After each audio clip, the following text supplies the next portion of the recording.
In this tutorial, I am going to show you how to use line breaks inside a cell in Google Sheets so your data looks clean and easy to read. Don't forget to like and subscribe for more quick tutorials.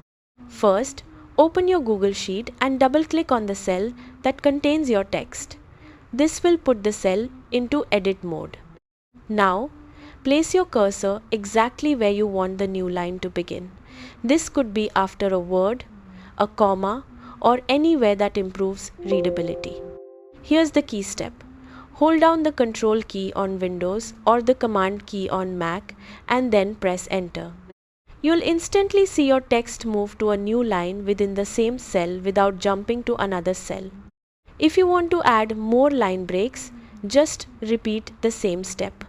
Move your cursor to another spot and press Ctrl plus Enter again. Once you're done, press Enter or click outside the cell to apply the changes. The cell will automatically adjust to fit your text.